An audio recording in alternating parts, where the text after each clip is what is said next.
My name is Roy Gilbert. I'm the Director for User Operations and Policy at Google. I've been at Google for 6 years. And then previous to this role, I was the Director for Online Sales and Operations in India. We opened our India office to primarily do content review work.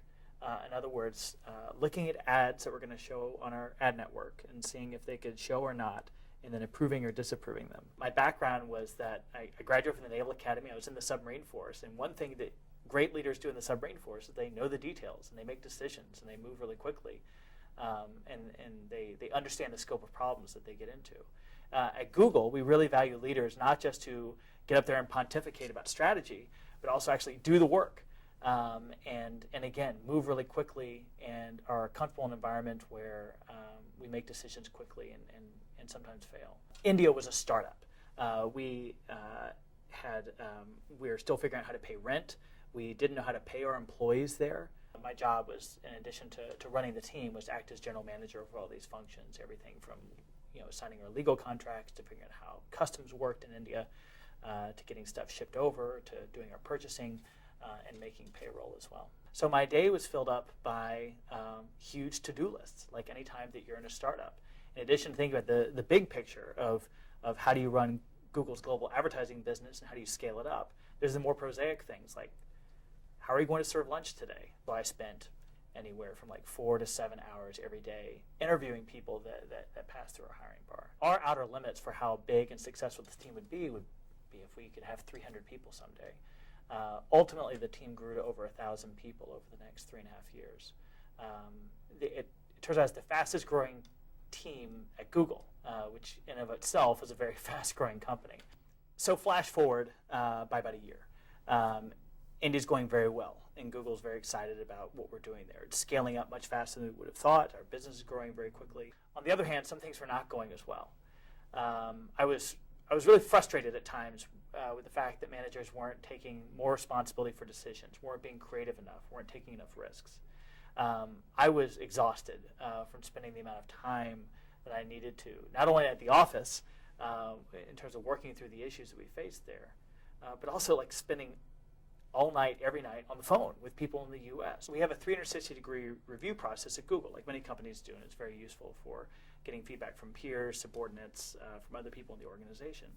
And I had a very complex and difficult review this time. On one hand, great leader makes decisions really quickly and executes. On the other hand, a lot of frustration from managers in terms of the fact that I didn't let them make the decisions, or I talked over them, or instead of when they came to me with a problem, instead of helping them explore how to solve it, I just solved it for them and then moved on. And actually, these were quite frightening because they indicated a real drag on our ability to scale in India, and a real drag on my ability to lead. So there are two things I recognized coming out of this. One is that I couldn't do it all. The organization was getting too big just for me to manage by being the person out in front. Second, I wasn't going to be in India for the rest of my life.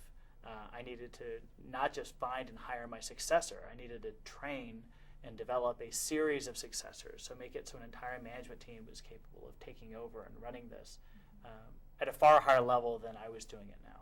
What I needed to move towards is a more collaborative leadership model, where instead of solving everyone's problems, I was teaching others to solve problems. Instead of being the leader who was the center of gravity for the entire office, training that next generation of leaders behind me so they could fulfill that role. At the same time of the review, I'd started working with a coach, which was very useful because, again, I could take some of this feedback and pull it together and come up with something that I could actually latch onto. What the coach really helped me with was moving from the startup environment, the to-do list, the very tactical stuff that had gotten us a lot of success so far, and then moving towards the more highly leveraged activities, towards the things that drove the real levers of success, the things where if I employed my time effectively, it would make our business much stronger in the long term. So, for example, I started running the hiring training. I spent less time interviewing and more time going to campuses and talking about Google to get a lot of people interested in what we're doing. I immediately stopped running our team meetings, which took me as the center of gravity for the team out pretty quickly and allowed the managers to run them as they saw fit, and then gave them a free hand in how to do this. Oftentimes the results were better than I could have imagined. Sometimes the results were not good at all, but then allowing them to own the failures as well as the successes, I think, made them better managers. I spent less time thinking about the tactics of scaling up our India operations and more time thinking about the strategy for all of our businesses around the world and what things they were going to need from us, 6 months from now, 12 months from now, a year from now, in order for them to be successful. Now, it's a year after I left India. I went back there a few weeks ago. A lot of the managers that were the new managers when I was there are now the experienced, more senior managers.